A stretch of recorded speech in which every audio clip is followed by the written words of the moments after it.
Hijrahlah Indonesiaku. Allahu Akbar, Allahu Akbar, Allahu Akbar. Hari ini kita seluruh umat Islam di dunia menapaki tahun baru Hijriah Muharram 1442. Sejak detik ini, pancangkan tekadmu untuk setapak melangkah maju. Teguhkan keyakinan sejak kini bahwa hanya semangat darah yang mengental sanggup menopang terpaan badai. Wahai umat Islam Indonesia, apa yang sudah kalian perbuat untuk Islam selama ini? Apakah kalian datang hanya untuk satu kekhawatiran? Apakah kalian senandungkan Al-Quran tanpa maknanya? Apakah cuma untuk bersantai-santai? Lihatlah di sana, umat manusia ribut karena dunia semakin semrawut.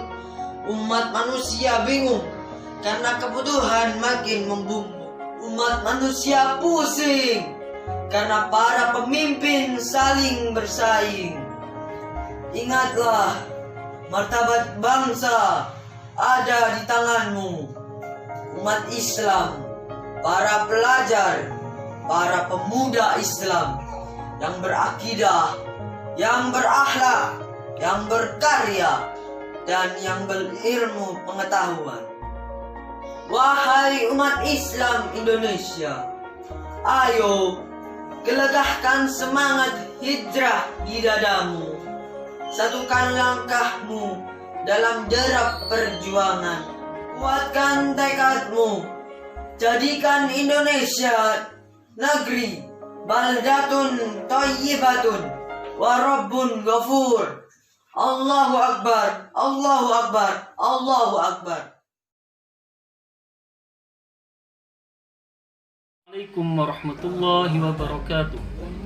Alhamdulillah hamdan katsiran mubarakan fihi kama yuhibbu rabbuna wa yarda. Asyhadu an la ilaha illallah wahdahu la syarika lah wa asyhadu anna Muhammadan abduhu wa rasuluh la nabiyya ba'dah. Allahumma shalli ala Muhammad wa ala ali Muhammad. Alhamdulillah, pada hari ini kita memasuki tahun baru Hijriah tanggal 1 Muharram 1442 Hijriah.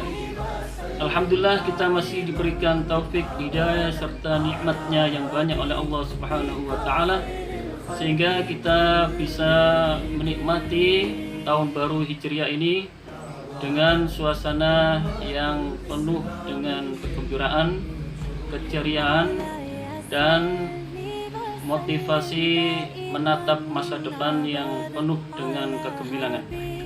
Salawat serta salam semoga tetap tercurahkan kepada junjungan kita Rasulullah Muhammad SAW.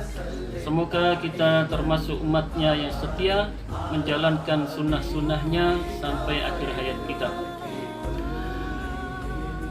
Anak-anakku sekalian yang Ustadz cintai dan Ustadz banggakan, Allah Subhanahu wa taala memberikan kemuliaan, keutamaan di bulan Muharram ini. Di antara kemuliaan bulan Muharram ini, Allah menjadikan bulan Muharram ini adalah bulan yang suci di antara 4 bulan yang disucikan oleh Allah Subhanahu wa taala, yakni bulan Dzulhijjah, Dzulqa'dah, bulan Rajab, dan bulan Muharram ini. Di antara kemuliaan atau amalan-amalan yang seyogyanya kita lakukan di bulan suci Muharram ini adalah yang pertama, kita banyak bersyukur kepada Allah Subhanahu wa taala atas segala nikmat yang telah Allah berikan kepada kita semua. Kemudian kita melakukan hisab atau perhitungan amal kita sendiri atau introspeksi diri pribadi atas segala amal perbuatan yang selama hidup kita sampai hari ini kita lakukan. Kita timbang, kita evaluasi mana yang lebih banyak baiknya atau lebih banyak yang jeleknya.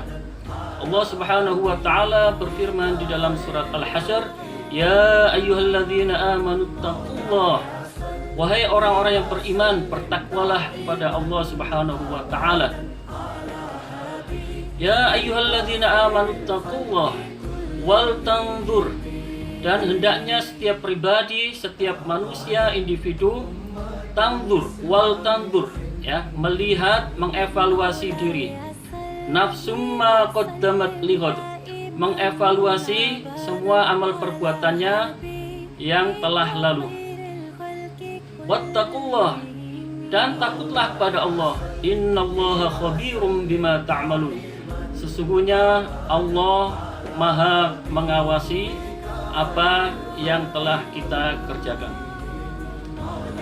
Ayat ini menunjukkan, menjelaskan bahwa kita semua hendaknya takut, ya, bertakwa pada Allah Subhanahu wa taala dan senantiasa mengevaluasi diri, menintrospeksi diri, menilai diri sendiri. Sudah baikkah kita? Sudah bersyukurkah kita atas segala nikmat yang telah Allah berikan kepada kita? Kemudian yang paling populer amalan di bulan Muharram ini adalah puasa. Ada 2 hari, tanggal 9 Asyura dan 10 Asyura, atau 9 Muharram dan 10 Muharram. Rasulullah mensunahkan untuk melaksanakan puasa 2 hari ini, tanggal 9 dan 10 Muharram ini, di mana pahalanya adalah bisa menghapus dosa-dosa kecil selama setahun yang lalu. Seandainya kita hanya bisa melaksanakan tanggal 10 Muharram saja, maka para ulama berpendapat tidak mengapa. Tapi lebih baiknya menurut sunnah Rasulullah melaksanakan puasa pada tanggal 9 dan 10 Muharram, agar supaya puasa kita ini tidak seperti orang Yahudi dan Nasrani. Karena tanggal 10 Muharram ini merupakan hari raya orang-orang Yahudi dan Nasrani. Mereka terbiasa untuk berpuasa pada hari itu. Maka untuk berbeda dengan Yahudi dan Nasrani, Rasulullah menganjurkan untuk puasa sehari sebelumnya, yakni tanggal 9 Muharram. Anak-anakku sekalian yang Ustadz cintai dan Ustadz banggakan, di samping puasa juga amalan-amalan soleh yang lain seperti infak, sedekah, menyantuni anak yatim, berbuat baik kepada orang tua, ustadz dan ustadzah dan sesama, sangat dianjurkan oleh Allah dan Rasulnya di bulan Muharram ini. Itulah keutamaan bulan Muharram yang hendaknya kita perhatikan dan kita laksanakan, yakni yang pertama adalah muhasabah atau introspeksi diri. Yang kedua, melaksanakan amal soleh sebanyak-banyaknya, terutama puasa yang paling utama sesudah puasa Ramadan, yakni puasa di tanggal 9 dan 10 Muharram.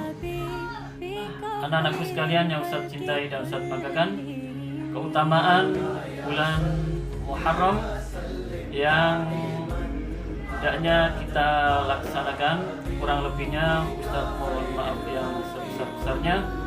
Kalau ada manfaatnya, itu semua dari Allah Subhanahu wa taala. Ustadz akhirul kalam, ihdinas siratal mustaqim. Wassalamualaikum warahmatullahi wabarakatuh.